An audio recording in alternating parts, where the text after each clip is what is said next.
Lawrence Francis, host of Interpreting Wine, welcoming you to the Mosaic of Wine Series 2.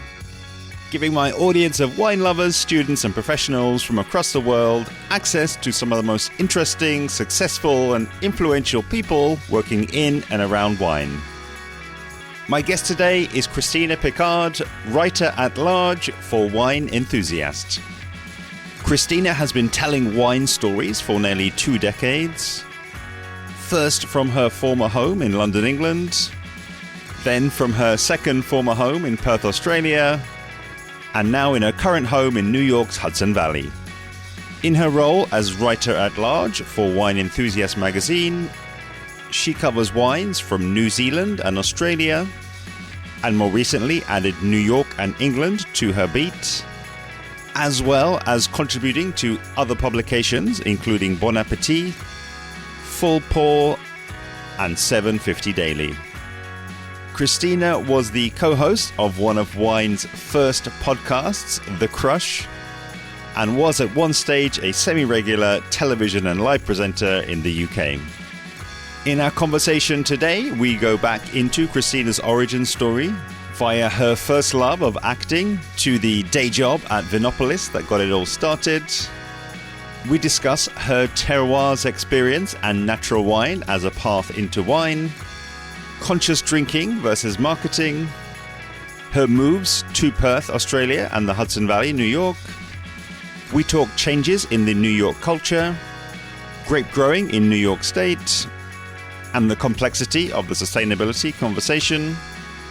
We talk about calling out inappropriate behaviour in the wine industry, the purpose of tasting notes and the changing influence of points in wine, before closing on her ongoing passion for storytelling, her current Instagram special series, and even a potential Substack. Enjoy. So, welcome back, Christina. Now officially your second appearance on Interpreting Wine after the hosting duties on the episode we had from the Real Wine Fair last year with Doug Regg and Alice Fryring, which I'm sure we'll get to at some point. But for your episode, I'd like you to kick off things by taking us back to the very start of your journey in wine. Where did it all begin for you? I always like to start by saying I was an actor who needed a day job, Lawrence, like all actors do, most actors, 98% of us anyway. I think unlike a lot of actors, because there's actually a surprising number of actors working in wine now, but a lot of them tend to go the restaurant route and go via sommelier role or working in hospitality. I never really worked on the hospitality side of things, not much. I was in London. I lived in London for over a decade. And this was around, I want to say like 2006, 2007. And just needed some money. And I had a friend, another actor friend, who said, hey, I have this job at this place called Vinopolis down in London Bridge. And, you get to taste wine and talk about wine and pour it for people and get paid for it. And I was like, I like wine. I mean, I don't know anything about it, but, I drink I'm embarrassed to even admit what I was drinking back in the day, the cheapest stuff you could think of. But, I grew up around wine, sort of. My mom drank those sort of 80s and 90s, like buttery Chardonnays from California, those like really oaky, buttery, fruity Chardonnays. And my dad drank, pretty cheap Zinfandels and the occasional Cabernet. Wine was in the house every day. So it was definitely when I was, as an early 20-something, thought about what do I drink on the weekend? Wine was really my go-to. I hadn't really evolved cocktails or any of that yet. So I thought, well, that sounds like a nice day job. I'll take that. So I started working at Vinopolis, which for American listeners, especially, or listeners outside of the UK, it was at its time a pretty foundational experience. I don't think I realized it at the time, but it launched the careers of a lot of us who were working during that time period. I think Oz Clarke had investment into it. It was Stephen Spurrier's project. There was a lot of really big names involved. And it was essentially this wine museum of sorts or tourist experience in which people could come in. It was under the arches of London Bridge. So it felt, once you were inside, like you were down in a cave in Bordeaux or something. You kind of felt like you were kind of transported into this European cellar, these caves. So people could come in, they could go into this sort of fake amphitheater. There's a little Disney element to it. That's what I'm thinking. And you could go into this amphitheater and you would get somebody to tell you how to taste wine. They would tell you how to taste wine, which kind of cracks me up now looking back. But then there was all these tables throughout the experience in which you could go to Champagne, be transported there and taste wine from Champagne. And there was maps on the back, and then you'd go to the Burgundy table. And the idea was that you could taste all of these wines while simultaneously learning both from the people on the other side of the table and by the maps. And there was books. It started out very educationally. Unfortunately, it was very expensive to run, and I don't think the numbers ever added up for them. So it sort of devolved into, I think by the end, because they had the most sponsorship from like Brazil, we had a whole corner of like Brazilian wines and Thai wines, and it got a little, it suffered a little in the end. But what I really appreciate it for, looking back, is just that educational foundation. It was, at the time, it subsidized heavily for those of us working there to do our WSETs, which I did the first 2 through them. So it was a really wonderful launch pad for me and for other folks working in the wine industry. It was still, at the time, that wasn't the real, I didn't really catch the bug there. It was still a little stuffy and a little bit of a day job. I used to say, I'm an actor. This is just to pay the bills. But yeah, looking back, I think even though I didn't know it at the time, it really was laid the groundwork and was this incredible opportunity for me to start my career in wine. Okay, I mean, it's great that we've had a chat before today. Am I connecting the dots right then? That there's a kind of a twist in the journey, basically, that almost might have been a bit of a fork in the road, and brought you across into the wine world fully. Absolutely. So as I say, I'd done a couple of years working part-time at Vinopolis, and it was great in terms of what I was learning, but it was still very much a day job. I still just thought, I don't know, that this wine thing, it's really technical and it's a bit stuffy. There's a lot of like old white men involved, and I'm not sure this is my thing. I'm not sure I connect with it. And then I had a night, a sort of lock-in in terroir. Luca Roagna, wonderful Barbaresco winemaker, happened to be a friend of an Italian. That was the wonderful part about Vinopolis. We were like the United Nations. Everybody who worked there was from a different country. So one of my friends that I worked with at Vinopolis was an Italian, a friend of Luca's, and said, can Luca Roagna crash on your sofa, basically, in your flat in West Hampstead in London? And I said, sure. And they said, well, okay, but he's going to be at this place, Terroir. Can you meet him there and then go home with him? And I almost didn't go. I remember I had a cold. I'd been working at Vinopolis. I didn't feel that well. And I kind of dragged myself there thinking, okay, I don't know what this terroir place is, but fine, I'll go. I'll pick up Luca. We'll be home in 10 minutes. Famous last words, of course. It ended up, this was terroir, as you know, Lawrence, and not all listeners might know, was at the time, it had opened, I think, in '07. So just a few months, this was just really a few months after it had opened, became sort of the first natural wine bar in London. It was really a game-changing venue. But at this time, it was still very new. It was still this kind of buzzy hotspot of this thing called natural wine, in which most of us, to be honest, hadn't really heard of. Even though it had been going probably for a decade, it was really just starting to come into this sort of consciousness of wine people on any kind of mass. I don't even want to say mass scale, really, just any consciousness at all within the wine world. And so I ended up having this really pretty epic night there. And Eric Nariu, who runs still, to this day, the founder of Le Cave de Puran, who is the biggest, one of the most important natural wine importers, distributors in the UK. They owned Terroir. Sadly, it is no longer with us. R.I.P. Terroir. Yeah.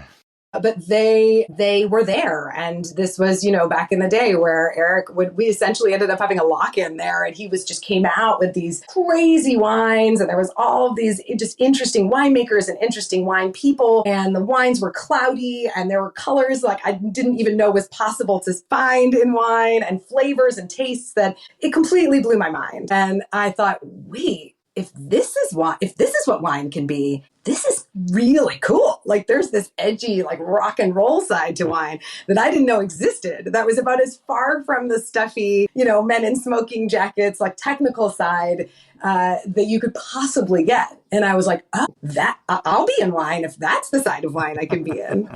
But had no idea even that there was a name for it or anything. It was like super green, just had no idea, but just knew like this is cool and I want to be a part of this. And then from that night, I essentially got in touch with Doug Regg, who's their, I think his official titles is marketing and communications, sales and marketing director, but essentially is, a very big figure and a very big face for Le Cave and has been for a very long time. Got in touch with him. And I mean, I work in another hat for Le Cave de Brenne now going on, I think 14 years, very much in the background behind the scenes, helping with their social media. And I think I'm the only person on the planet that's read almost every word that Doug's ever written, which is a lot because he's a wonderful, but a very prolific writer. But Doug has really been a mentor to me in a lot of ways and just has really shown me another side of wine that I, at the time, like I say, I didn't even know was possible. But also he's a really wonderful storyteller and has fantastic anecdotes and he always,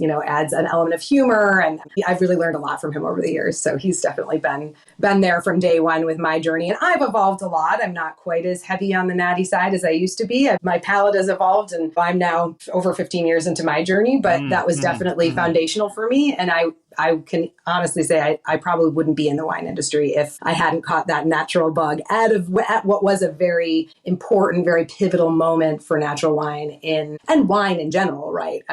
In London at the time, and really more broadly speaking in the world at the time. Yeah, it's I'm just thinking back because I think actually I'm way later into wine, really. Like really kind of going down the rabbit hole, but I would say.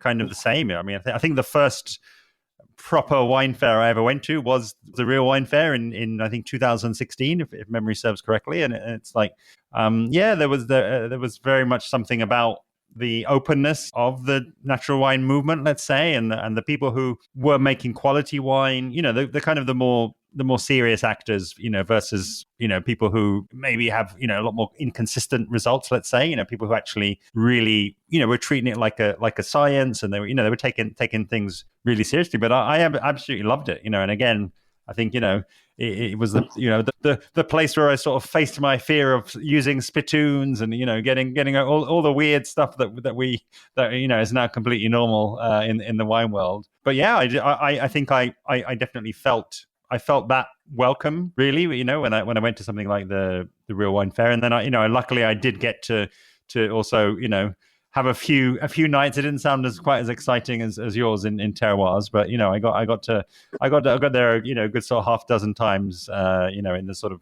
17, 18, 19 or so while it was still going. And and I think it seemed to have sort of found its stride, and it sort of felt like a little bit the elder statesman a little bit of the scene, but it was still a lovely space, and it was still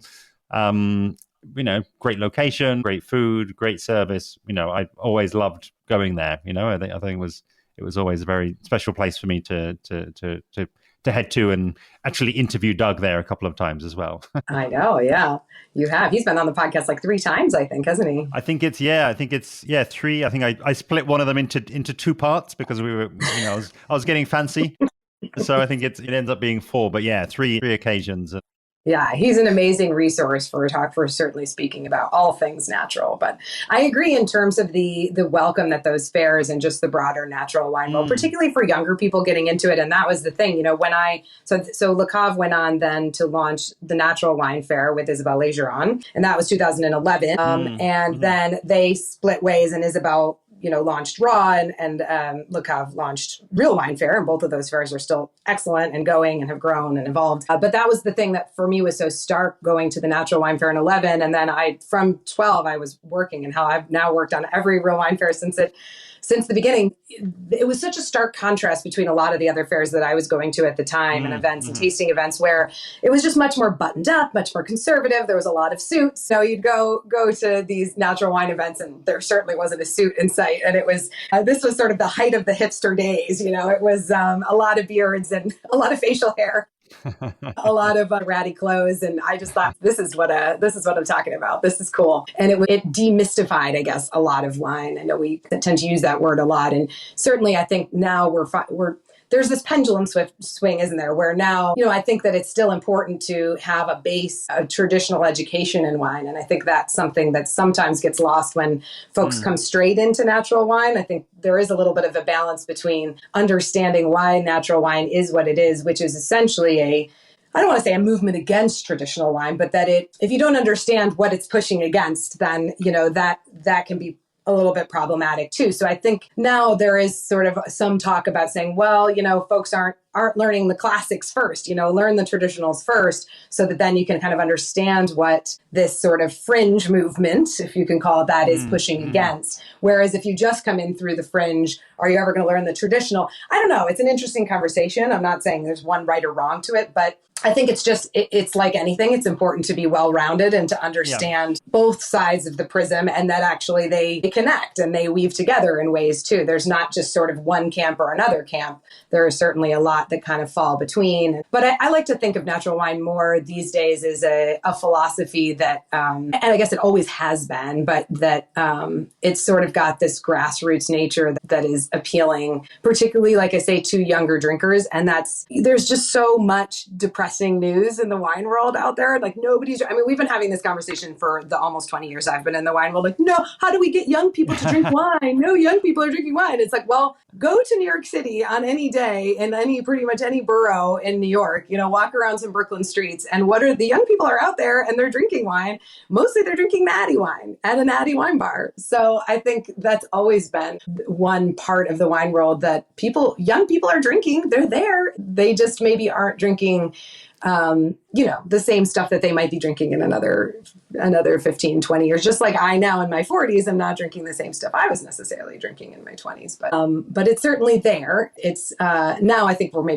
this is maybe a whole other tangent in a conversation I won't dip too deep into, but, now there's the argument to be made for the mainstream sort of commandeering some of that natural word into something that is a little less, feels a little less grassroots and authentic than it used to be. And that gets to be tough as well, especially if you are a young drinker coming in and not really knowing what you're drinking, that you like it, but wanting to drink with consciousness. The waters are definitely a lot muddier now with understanding, is this person farming well and making wine well in a way that aligns with my ethics or not? Or is this just a marketing ploy? And it's a lot harder now to tell the difference, right? I mean, it probably always was, but now the waters feel muddier than they ever were. I love it. Absolutely. Listen, I want to, in what I call the culture section of the interview, I do want to really kind of, in essence, I want to get to all of that, because I think that's a fascinating topic. It's something that I've got opinions on, and all of these things I've got opinions on. But I do want to, it's about you, of course, so I do want to actually, unpack really the rest of the story, because you've got this whole other side, which again, I think it's really important to cover, because it informs the types of projects that you're working on, the type of writing that you're doing now, and maybe, it's sort of potentially it has underpinned some of those changes that you've already sort of hinted at. So take us through at a relatively high level, get up in that drone and give us the sort of 10,000 foot view or whatever. What were the types of influences, what were the types of experiences that happened after London and preceded your lock-in at Terroirs? Yeah, sure. So I think after Terroir, I caught the wine bug. At the time I was acting, I went and did a musical at the Edinburgh Festival. And I remember at the time I had like 10 pounds to my name, and I was sharing this flat with like a gazillion other people. And it was not a good situation, Lawrence, let's put it that way.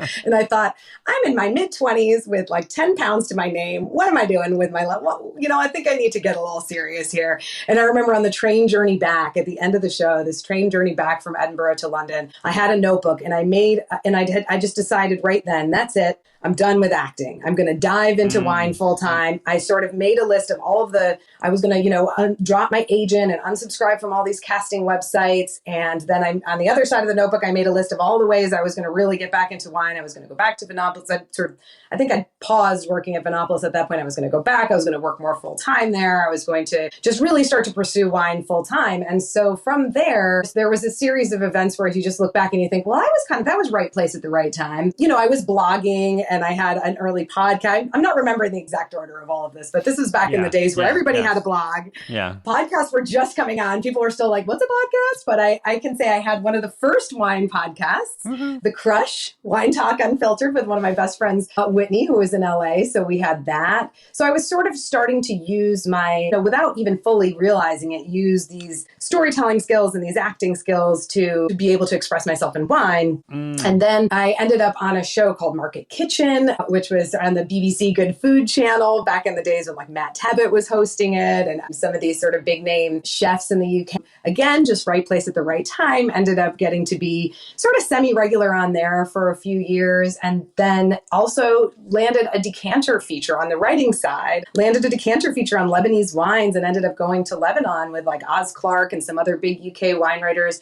So then I kind of had these two paths that were kind of converging, which was the more presenting side of things and the educating side of things, and then the writing side. And my mother was thrilled about the writing. She's a writing teacher and always thought that really I was a better writer than actor. I think she never actually said that, but I think she thought it, and she probably was right that really writing was where I think I had more maybe natural talent, or maybe didn't have to work quite as hard. And so then once you get a feature in decanter, other things that certainly helps on the CV, and other things come along. And so then I got more and more into the writing side, and I moved from the UK to Australia. My husband's Australian, and we got fed up with the weather in England, needed some sunshine, and moved to his home city of Perth in Western Australia. And then I ended up there. That was a really different experience from the UK, because in London, of course, it's, this big cosmopolitan international city, but you're really mostly, besides going on press trips elsewhere, to wine regions, mostly who you're around are other writers and,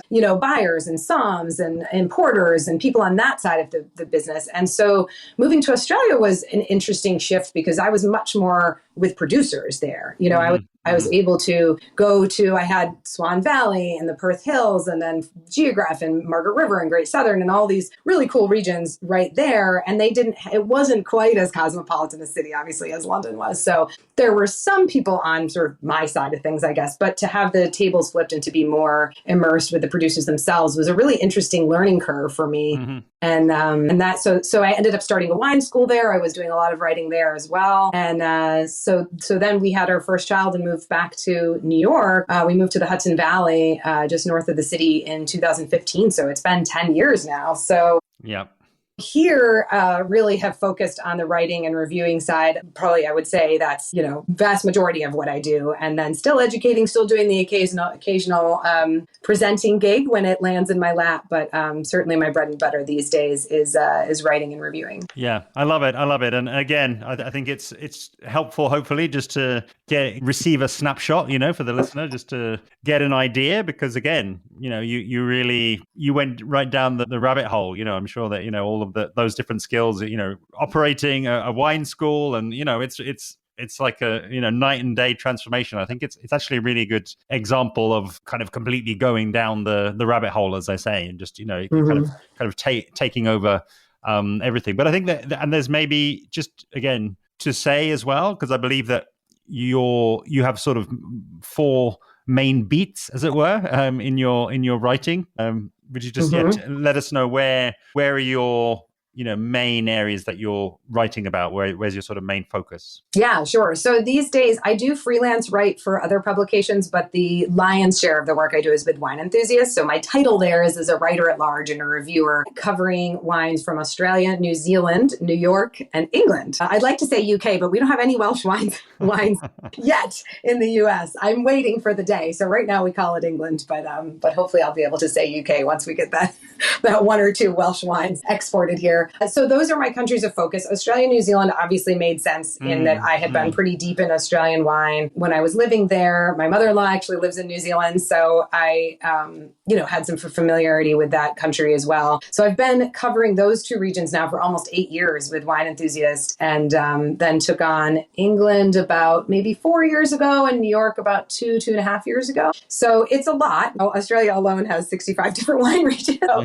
it's a lot, but I really feel I feel so fortunate to be able to focus on those parts of the wine world. It's not exclusively what I cover. These days I've been trying to branch out a little more just to make sure that I stay somewhat up to date on other parts of the wine world as well. But certainly those four places keep me on my toes, and I have equally exciting yet different things going on in each place. So I love getting to travel with some regularity to all, New York is easy. I'm right here, but to Australia, New Zealand, and the UK, I love getting to travel there and catch up on what's happening in all three places. Yeah, it really is an interesting quartet, isn't it? Because again, I'm lucky enough to I'll always have a real soft spot for New York, because that was the first big press trip that I ever did was going over to the Finger Lakes over in 2018. It blew my mind. I think it's, again, as you say, as I kind of relate to there, it's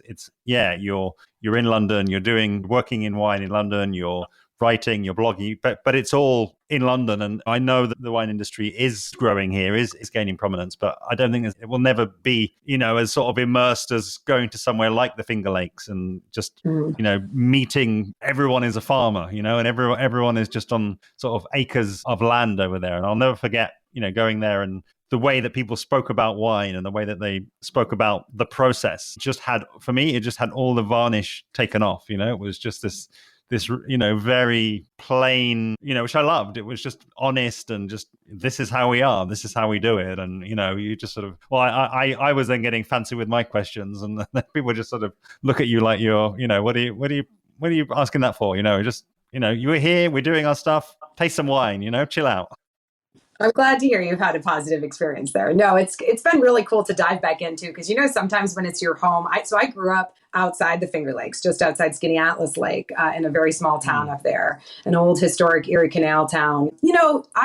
I couldn't wait to get out. As my dad used to quote, I'm probably going to incorrectly quote "It's a Wonderful Life," but there's a Jimmy Stewart line in that movie where he's like, "I'm going to kick the dirt of this town from my heels and see the world." Yeah. That was me. I was like, could not wait to get out of that small town, typical teenager, 20 something. And so I, basically left at 20 and didn't come back and lived abroad for 13 years. And then when I moved back, I moved 3 hours away in another wine region, but in the Hudson Valley area, as I said. And so it's been interesting to come back to the Finger Lakes and to see it as somebody who's sort of 1 foot in, 1 foot out. I grew up there, but I'm sort of, so I have all the feelings and the emotions that come from being back in a place that was your childhood home, but then also coming now as an adult and someone who has all of this other experience in the wine world, particularly, and seeing what's happening in the Finger Lakes. And it's really cool. I mean, when I left, so I went to Ithaca College as well, which is right on Cayuga Lake, right in the heart of the Finger Lakes. At the time, it was with the exception of a few, there was always Dr. Frank and Weimer. There was a few that were very quality focused, but there was a lot of producers, of wineries that were slushy factories, that were basically there for bachelorette parties, and they still are there, and they're still doing very well for themselves, and that's absolutely fine, no, not knocking them, but I wouldn't say that there was a lot of people in the Finger Lakes at the time that we're talking like 99, 2000, 2001, around those years, that were very serious about wine or were working from a quality perspective. And I would say the Finger Lakes still has quite a lot of what I call like mom and pop wineries that, again, like there's nothing wrong with them. And I hope that they're doing great business. I don't necessarily come into contact as much with them just because of what I do. I may taste the wines for Wine Enthusiast, but what I tend to be focused on and the most interested in is those producers who are working, a little bit more with a global view of quality and wines that are maybe being drunk a little bit more on an international platform. But so that side of it has come along a lot. And now there's even this avant-garde movement of, a new generation pushing the envelope and, certainly working on the natty side and kind of reinventing hybrids and revamping them. And so there's definitely cool stuff happening there. And it's always just this, for me, it's a little bit of confusing in my brain because it's like, wait, this is, the place I grew up that had like the, Rod and Gun Club, and there's like a dirt museum next to the Speedway. And, this was like someplace that I just couldn't wait to get away from. And for a lot of reasons, personal reasons that I don't really connect with this very rural lifestyle up here. But now I've come back and I can appreciate it with this other hat, like I say, but my brain is always like a little confused. holding both those things, like, Conflicted. wow, there's this exciting wine scene, but I have all of this, like, stuff, that you carry from your childhood, and you can't just like turn that off. It's still there. So it's been an interesting, like, emotional roller coaster every time I'm up there, of like juggling, because I stay with my parents they're still in my childhood home, the same house that I grew up in. They're still there. And it's wonderful to go there, but then to have to then put my work hat on and drive 45 minutes or whatever to visit wineries and then go back to them, like, oh, it's like split personality. I think actually that, I mean, I hadn't sort of intended to, but what you were talking about there, Christina, in terms of New York, I think it's actually like an interesting kind of little microcosm to just riff on a little bit, because it's just, again, it's that whole, what is it, that saying? It's like if you change the way you look at things, and the things you look at change. And it's like that whole thing of, okay, you've got a business there that, as you say, bachelorette party, it's probably a wine that's never going to get written about. It's a wine that doesn't have any points, doesn't have any medals, doesn't go in for any contest. It's probably not or let's just say, it's not a natty wine. It's not a funky wine. It's, as you say, it's maybe has kept a similar recipe for 20, 30, 40 years. But then as a business, they're doing great. It's like they're actually getting people to go there. They're getting, potentially big groups to go there to enjoy the wine. And I mean, there's a part of me that's like, that's really cool, because there's this, I think, in essence, for me, there's always just that other way to look at it. That, okay, if you've got a well-functioning business, the people around that are going to do well. You're making jobs for the people in the local area. You're putting money back into the local area as well. Of course, when you pay your taxes and you employ people, and all the other sort of ancillary things that kind of go around that. And it's always just struck me as interesting that that those types of businesses, and it's not just in New York. I'm not sort of singling out anyone in New York. I'm sure you have that in all the regions around the world. But it's just, that is almost like the silent side of the wine business, isn't it? Because it will not get any fanfare, it won't get any coverage, it won't get any, Right. it won't get the wine snobs excited, it won't get the natty folks excited, but it's still there. It's got its audience. Yeah, and what struck me, Lawrence? I mean, not to be a Debbie Downer about it, because it is, as you say, it employs a lot of people. There are definitely positives to it. The downside, I would say, is the environmental impact of growing grapes at such intensive. But that's not even for wine, really.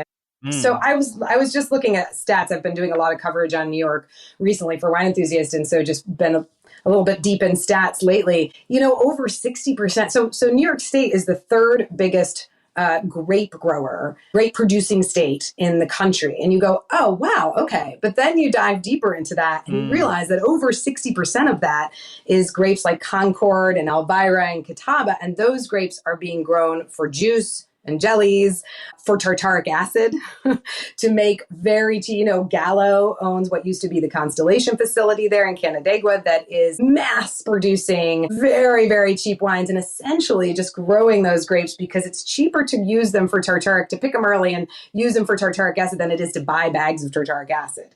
So when you actually think about it from an environmental impact, that's not good. Right? That's not great. I mean, that is because it is not an easy place to farm grapes in terms of the disease pressure and pest pressure. It's nigh on impossible to farm at a huge level organically. There are certainly people like Weimer doing biodynamics now who can do it, but that is at a very premium, very, very quality driven level. The vast, vast majority of grapes that are being farmed in New York are not being farmed that way. There's a lot of pesticides, herbicides, fungicides being put into the soils. There's a lot of monoculture farming. It's very, very poor farming. So what I struggle with, and I'm not saying that, I'm not pointing at a wine slushy company who wants to have a couple of acres, to grow their grapes for their wine slushies, fine. But I think that what is more unspoken is just this commercial side to wine that is, like you say, never written about and is never going to get the points, but is that that's what is having the greatest environmental impact. And I struggle with that as a writer all the time, that we are going to, I always want to find the best story. I want to try to highlight and uplift producers who are farming well and doing well. But I also struggle with the reality that those farmers are a drop in the ocean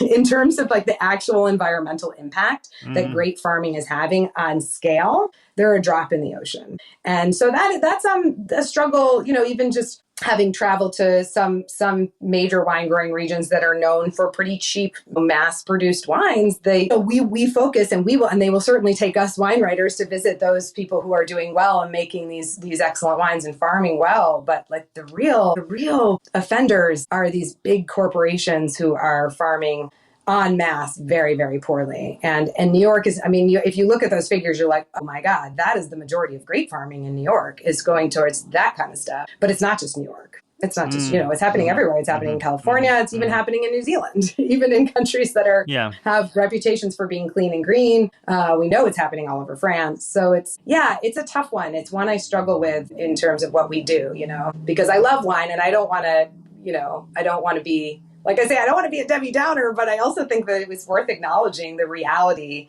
of the impact of farming. And when you look at the numbers, it tells a very different story. That is something that is current now. That's a piece that you're working on at the moment? I'm not actually writing the piece on that. I was more just writing a piece on grape varieties. So I was just looking at the percentage of vinifera varieties versus hybrid varieties. There isn't a whole lot of data. We're lucky to even have that. That's a pretty recent report.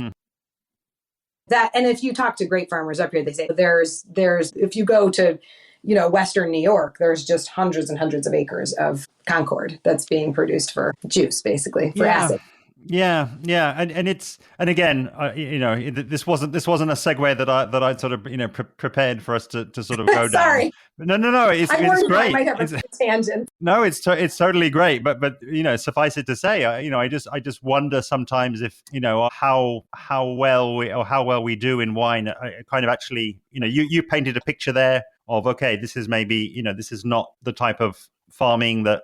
It happens everywhere. We're not in any way singling out New York. We're not picking on New York here. It's happening all around the world. But how bad is wine versus, or how bad is it versus other commodities? Other crops. Yeah, then you pull the camera out even further, right? Widen the lens even more. Because we do talk about the different elements of wine. We'll talk about the transportation, we'll talk about the packaging, we'll talk about the growing, we'll talk about the marketing. We'll kind of self-compare, if you like. We'll be, I think, very self-reflective. We'll actually be very self-critical. But I've not really come across too much of people actually doing that, as you say, there, taking the step back and just saying, okay, how do we compare with the corn industry, or how do we compare with the wheat, or whatever the other industry is, or beef, or farming beef cattle. It's not for me to I'm not apologizing for anyone who is maybe not considering the impacts of their farming, but I do also just believe that it's complicated. There is because there's, as we just said, there's a lot of good that comes out of that, potentially jobs, potentially entertainment, potentially people drinking wine versus not drinking wine. There are all of these other sort of pluses, and it's just there's, again, it's a nuanced picture, and it's like, okay, let's benchmark sometimes against the other industry. I'm not sure that I've really ever seen any piece that looks at wine and its sustainability credentials. We'll compare countries, we'll compare states, we'll compare different elements of the supply chain, but again, I'm not sure that we know instinctively within wine, are we being that bad, or are we actually just self-flagellating? Yeah, I've looked at a few statistics that have sort of attempted to do that in some ways, mostly in Australia, but it's definitely a big topic, and I didn't mean to sort of open up that rabbit hole and ask us to try and dive too deeply down it. But I would say any MWs out there looking for your thesis, could someone out there please do this research for us and compare? And even if it's comparing to other agriculture, but even just comparing it to let's talk about grape growing, alone, just grape growing. So because, like I say, in New York, we have these stats that show that, grape growing for wine production is actually quite small. So if we're going to talk about impact of grapes, particularly as an agricultural product, then should we, and this is a collective we, I include myself in this, should we be talking about more the impact that all grape growing has as opposed to just wine grape growing? I don't know. It's, again, a call out for MWs. Do some of that research for us, will you? This is it. And we sort of, naturally, we kind of transitioned into the, what I call the challenge part. I think that, this is certainly a hot topic. This is certainly a challenge that's out there. And I think it's inspired me to, look at this again and, maybe bring on somebody who is actively researching that and, can shed some light on it for us. But again, something that, I think it would be remiss of me not to sort of bring in, in essence, you've spoken about the positives on the journey. You've spoken about the people who were mentors to you, the people who kind of, brought you through and supported you.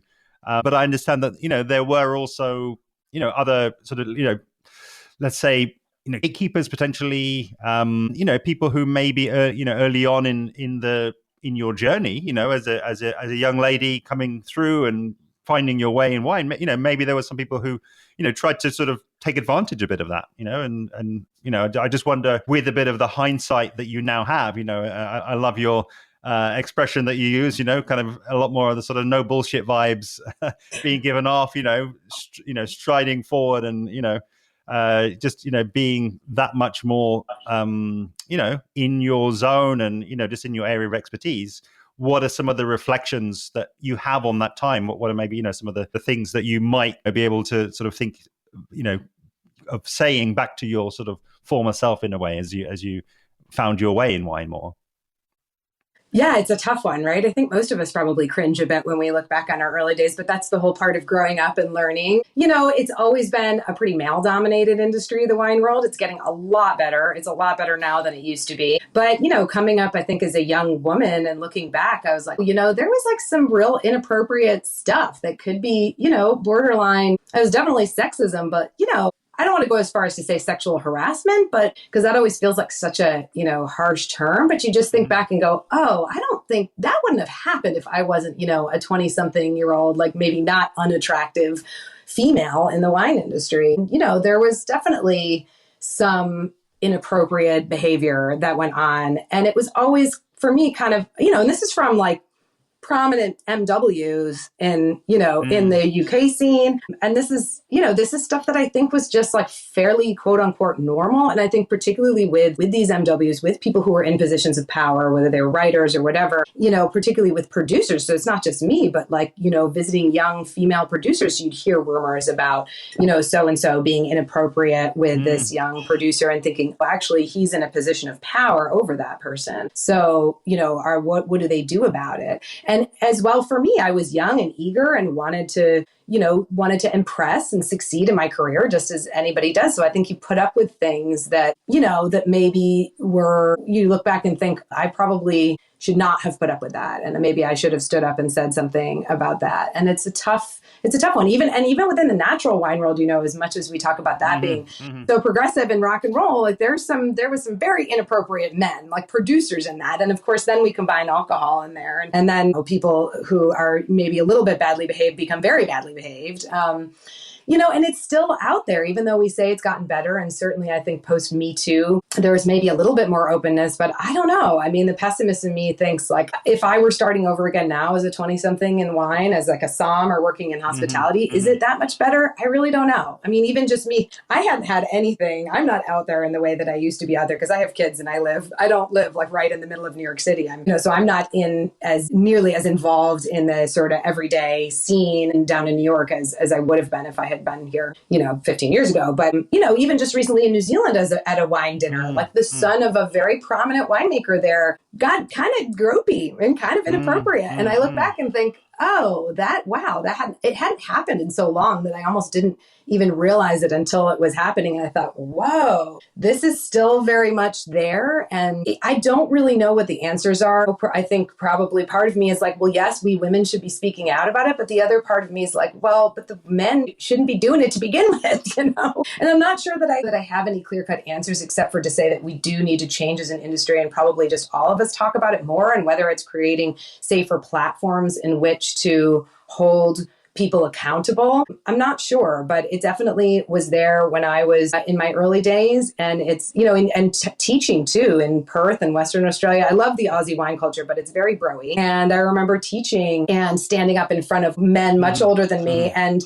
them just being rude, you know, just having to, they didn't take me seriously, feeling like I had to work hard to prove to them that I had the wine knowledge, and they just didn't like being taught by a young female. So there's that too. So sexism comes in all forms and guises, and you know, when to say something, when not to say something. I don't have the answers to that, but I definitely think it's still present in the wine world. And I hope, you know, I wish I could give better advice to like young women coming up in the industry, but just to say, when you can find a safe place to speak out, do it. I don't think I was as good about doing it as I could have been, and still probably am not. But that I think we also have a stronger contingency of women. I think that's what I didn't have so much. There was certainly other women writers who were really supportive in the UK, especially, but I think now we actually have groups, you know, like women in wine groups that didn't exist when I was coming up. So there's definitely a stronger community there to lean on as well than there was. Yeah. And thank you for sharing it, you know, and thank you for volunteering the information in our sort of, you know, preparation beforehand, because I just think it is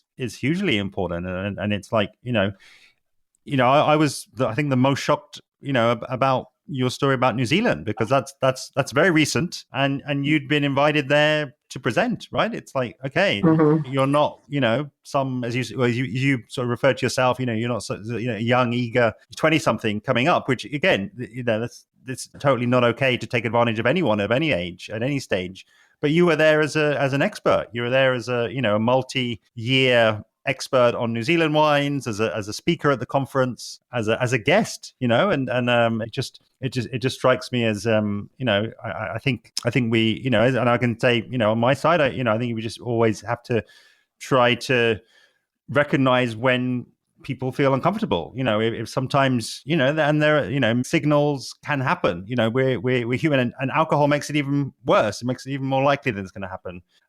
But that being said, you know, I think we do just owe it to ourselves as men to just you know, always be conscious and aware of what signals and signals of discomfort, you know, that people are giving off. And you know, it's people won't always feel able to tell you to F off, you know, if you are in a position of power, if you are, as you say, in a prominent family, or you're, you know, in a prominent position, people won't always say it to yourself. And it's just, you know, some part of you is recognizing that. What are you doing? How are you responding to that when you see that? And especially when it's something that you've initiated, basically. I would say, or as one of the, you know, if you are a man who's seeing that happen and play out, to be able to stand up to that person, because often I think the female involved or the person involved does, like you say, struggle to be able to say something. But I also want to, you know, qualify that by saying the vast majority of men identifying men are gentlemen and completely not like that. But there is definitely still a set that are sexism still deeply without going down the mess that is our federal government at the moment in the States. Like, look at who we elected. You know, I mean, it's still very, very prevalent in our culture and in the world. So, I mean, to say, it doesn't exist anymore, sexism, it's like saying racism doesn't exist anymore. You know, it's just burying your head because it's convenient for you. Just to recognize that even if you may not be somebody, you know, who may not offend, to be able to be supportive to those who, an ally, as they say, to those who may need that support. Yeah. And again, I think I feel like, you know, no one person or one podcast, you know, is gonna solve all of this. But I just think it's important that people do feel able to speak out, and that it's not on March 8th every year and then not sort of mentioned again until the next time. I think it's an ongoing thing to, you know, to influence, to reinforce, to just say, okay, it's not okay. Yeah. Yeah, just to name it and say it's still there. It still exists. Very, very much so. So yeah, as we kind of look towards closing, I'm just looking here and thinking about what you're kind of doing. I mean, it's great that we've brought out, we've discovered what you're doing on a sort of on a day-to-day basis, and something that still comes to mind actually, Christina, is kind of your last, let's say, hosting appearance on Interpreting Wine, when you were on the panel with Doug and Alice, and it just really struck me as so interesting. You were talking, and the panel was talking about giving points to wine, and it came up again. In our pre-talk. When you I think you were talking about maybe it's still slightly conflicting, because what could be less points driven than natty wine. It's like what natty wine is. If you cares about points, or kind of seeks those points. So yeah, it's really nice broad question, as I like to ask. But where are you at with that now? Given as well, I'll link up the panel that you spoke on, and people can kind of hear your own thoughts from the Real Wine Fair. I can't even remember. That was almost 2 years ago. I can't even remember what I said. I hope it was something intelligent. Points. Yeah, it is a big topic. It's why Doug and Alice and I were able to speak for 45 minutes on it. But it was something I think I struggled with, particularly initially when I was offered the role at Wine Enthusiast, because I had come from this pretty natty background. I had come from, thinking that all points were evil, and very much in the mentality that a lot of us think of, like what Robert Parker, the influence he had on the wine world, for better or for worse. And so when they offered me the role and said, well, part of it is going to be writing and covering, being able to tell stories. Great. I love that. I'm a storyteller at heart. That's what I'm the most passionate about. And then they said, and the other side of the job is going to be reviewing wines and giving them points and writing a tasting note for them. And I said, oh, okay, all right. That I had been writing tasting notes for wines previously for another publication in Australia, but the giving points and the knowing that this is a Wine Enthusiast, it's a publication that these points can really help make or break a wine, and it's not a panel of us tasting, it's just one of us giving a score, and that felt like a lot of pressure. I have to say, I have definitely made peace with the reviewing side of things now. I've been doing it for almost 8 years, but it is still something I occasionally struggle with. And I think that I just try to review wines with my own moral compass of, we taste blind at Wine Enthusiast. I really try and taste every wine at least twice. It goes in my mouth at least 3 or 4 times. Sometimes I go back and retaste it. So I really try to do justice to the wines as much as I can, in just knowing that there is an element, I guess, of power that I have with the score that I dole out. Yeah. But I also try and tell people, and I think most people know, because, we're not living in the all-powerful Robert Parker days anymore. There's the great thing about wine now is it's much more democratic, I think, and there's much more of a spread of power. I don't think that points are necessarily as important to a lot of people anymore. And I recognize that there's probably a shrinking number of people to whom the points still matter. I think probably the people they matter most to is the producers, because it may, if they can put a sticker on that says they got 90 points from Wine Enthusiast, maybe it'll help them sell a wine on a shelf. I think that's probably the primary purpose that they serve these days. So in knowing that and recognizing that nobody has all the power, or even part of the power that Robert Parker used to have, this is much more spread out. There's a lot of voices out there. Yeah. That within that, the point is one thing, but it's not really that much about the point. Again, as much as like the producer might put that sticker on their bottle, I think the service that those reviews do for consumers is primarily the tasting note itself. And I still get friends all the time, and family members like all over the country, who will text and say, I was looking up this wine in a shop, and like the first thing that came up was your review, and it sounds so delicious. I want to taste it now because of what you wrote about it. And it just, for me, it's like the review itself acts as shorthand to what you might expect in the bottle. And that's it, because a lot of people have a lot of fear about walking into a bottle shop or these days buying it online and not knowing. And, and I get it. Like, that's your hard spent money on a wine that you have no idea if you're actually going to like or not. Like, that's a big risk. So I'm hoping that just what the tasting notes help people do is just guide them towards a bottle that sounds like something they might like and feels like it might be well spent money. Yeah. But to take it as anything more than that is probably reading into it too much. It's still one person's opinion on one wine tasted on one day at a given point next to, a group of other wines. Yeah. I wouldn't say I think talking to people like Doug and Alice, who are obviously very, very deep in the natty side, they would maybe not agree with me, but being more, now that I guess I'm more sort of one foot in all wine camps, I taste everything from super premium to pretty natty to mom and pops to very, very commercial. I feel like that is one advantage to the role that I have now, is being able to taste across the board. And it's just a different hat that you put on when you taste. It's more a very specific service to people who may find having a little descriptor for a wine or a little number next to a wine maybe is helpful. Yeah. And I'll be honest, I feel, a lot of and again, I maybe wasn't around in the sort of, the Parker days. But, I personally, I feel points have been sort of vilified unfairly, in my opinion. And why do I feel it's unfair? I think it's actually, I don't think points themselves are the issue for me. So I look at all sorts of other reviews. It's not exclusive. We have a massive culture of restaurant reviews. We have movie reviews. We have album reviews. We have reviews for everything. It's not just wine, for rum, for tequila, for all of these things. I think that.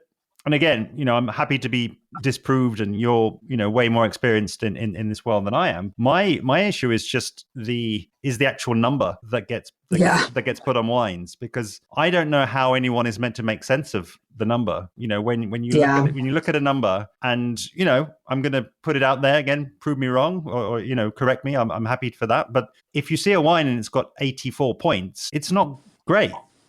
Yeah, there's an inference there that this is not a good wine, or more to the point, that the reviewer did not enjoy the wine. That is, in wine circles, that is a clear signal that they did not enjoy that wine. Versus if you go and read a movie review and the guy hated it, the writing and then the stars, they're going to match. Words and figures are going to match up there. He's going to tell you why he didn't like it. He's going to give you a full review, the directing this, the editing that, 1 star. You're going to be in no doubt that movie reviewer did not like it. It's not to say you might not still go and watch it and still enjoy it, but it just, words and figures don't match. It's like, it almost just feels like the punch is pulled with the writing, and then a wine ends up with 83 points. And we know we probably wouldn't want to get that, or it's overpriced, or whatever the reviewer is inferring. But I don't think that is helpful for the general populace.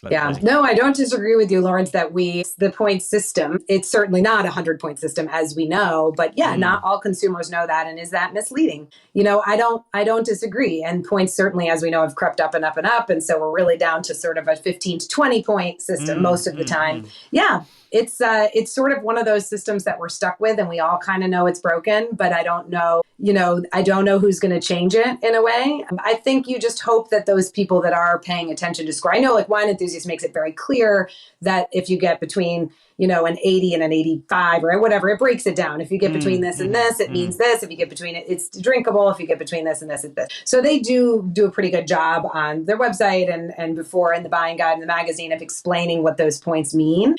So you kind of have to presume like a lot of people that are going to be really following those scores closely are probably know that and understand that it isn't actually 84 out of 100. It's 84 out of, between 80 and 100. And then, those people who are maybe just buying it off a shelf and saying, oh, this 87 point, that sounds good to me. Maybe they will like it because maybe their palates are not, they're probably not the kind of people that are going to go invest in, a $100 bottle of wine that might have 98 points. Not saying that the price always correlates, but it often does. Yeah. So, in some ways you're like, oh, you might really, because taste is so subjective. And of course, all of these other things are subjective too. But I think taste is particularly subjective. So, this person that buys this 87 point wine thinking that 87 is, out of 100, like they may think, this is a great wine and it's perfect. For us, 87 is, I say it's perfectly pleasant. I could serve it at a party, and people would find it perfectly pleasant. Yeah. And for a lot of people, that's all they really want out of wine.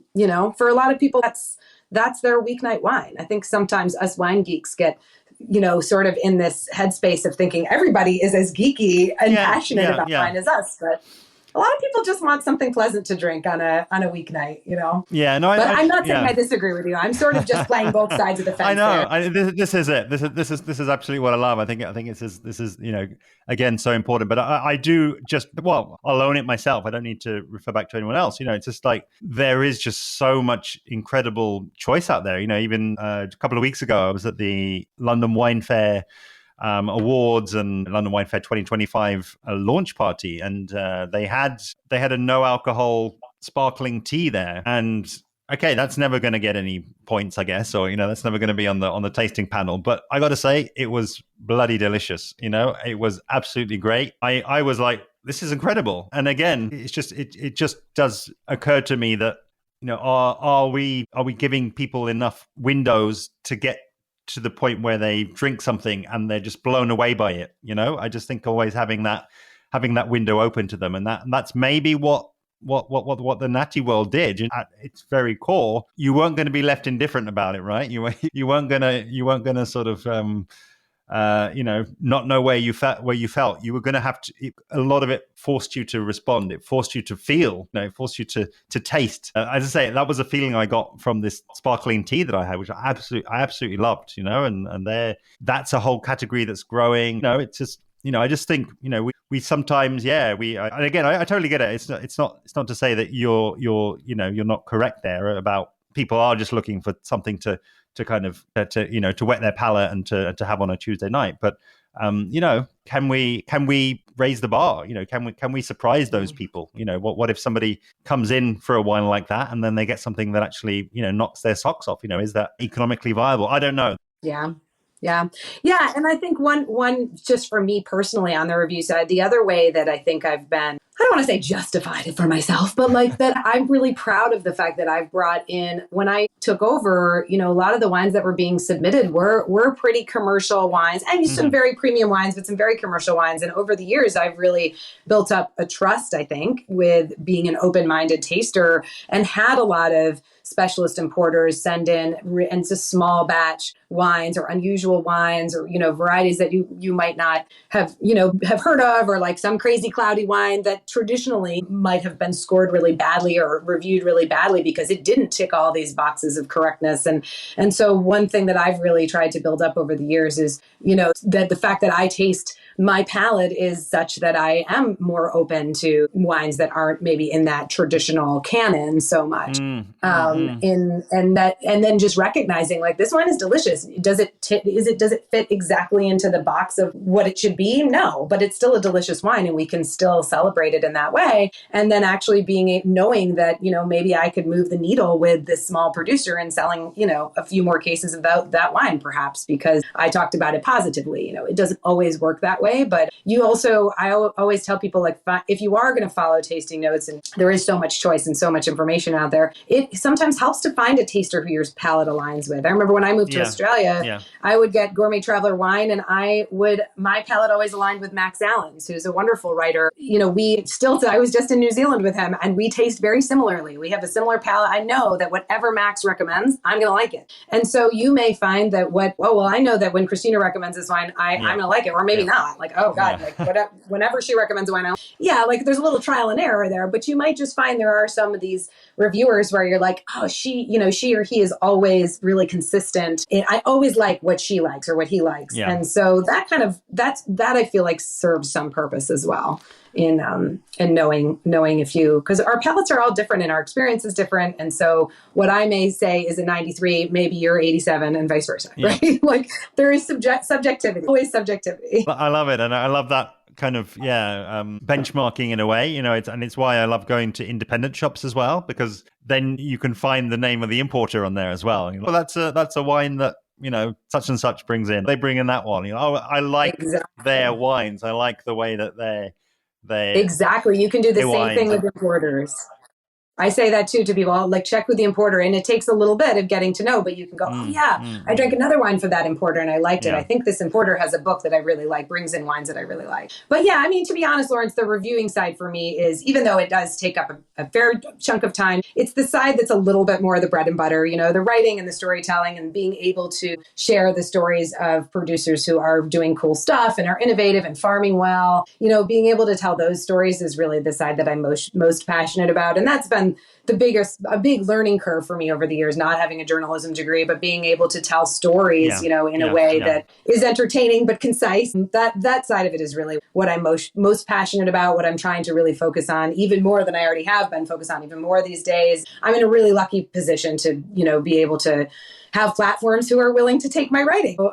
You know, that alone is just makes me, I think, one of the most lucky people in the wine world, because there's not a lot of platforms and they're certainly shrinking. And that's not to say that even I sometimes am like, where, you know, how am I going to pay my bills next month? That is certainly a worry. But overall, I'm really fortunate. So I'm trying to do those platforms and those opportunities to tell stories justice with featuring really cool people who deserve to have those platforms and have their stories told. I love it. And perfect. You know, you were obviously completely in tune, because you've teed me up for the closing question, really, and the closing invitation, just to give our listeners your coordinates. I know that you've got a series on your Instagram page. You know, let us know what the page is. You know, there's potentially a Substack in the works. You know, you're not slowing down, are you? If I ever come up from air, Lawrence, I've been on your side of the table enough to know when it's time to wrap up. Yeah, I guess my little self-promotion. Yeah, I launched this new little series on my Instagram page that I may turn into a Substack. We'll see. I've been hearing some really great encouragement from some friends about it, but again, it's just like finding the time to squeeze it in. I'm a mother of 2 young kids as well, so it's a lot to try and squeeze in. But it's called Joyful Wines for Dark Times, and it's really just me on my Instagram, which is Christina K. Pickard at Christina K. Pickard. Just it came about with just hearing there's just so much, like I say, negative news in the wine world these days and just in the world in general. And I was reading about how finding joy every day can actually be a form of resistance. And I was like, what brings me joy? Wines bring me joy. Not all wines, but there are wines that really bring me joy. Not just that I enjoy tasting them, but in that I find joy in inspiration in, you know, I'm not a wine grower, and I so admire those people who do it and do it well with like such a long-term vision. And it's so hard to just get up every day and work with Mother Nature in a one crop a year, you know, for this fruit that crops once a year, and, you know, to be working in this age of climate chaos and to still be doing it well and to still be making the right decisions like that. That is just a joyful thought to think about how many, that's common, right? Like that's not a rare thing. We are lucky in the wine world to have a lot of people working really well and doing the right thing and doing it with passion and innovating and being creative. So it's really just another way for me to be able to highlight them and to sort of hopefully remind people that, like, even with all the darkness in the world, there is still joy to be found, and in so many wines and in life in general. A huge thanks to today's guest, Christina Pickard, wine enthusiast, writer at large. Follow Christina at instagram.com/Christina K. Pickard. And I've also left links below to the article Christina mentioned on grapes in New York, and the podcast panel discussion from Interpreting Wine episode 553. Next time on Interpreting Wine, Mosaic of Wine Series 2 in episode 585, I'll be speaking with Mick Pare, reigning ASI Best Sommelier of Europe, Africa and Middle East. Make sure you're subscribed to be alerted when that episode goes live. And if you're not already, then why not follow along with me on social media, where I'm at Interpreting Wine on Instagram and Facebook, at Wine Podcast on Twitter X, or email hello@interpretingwine.com. See you soon.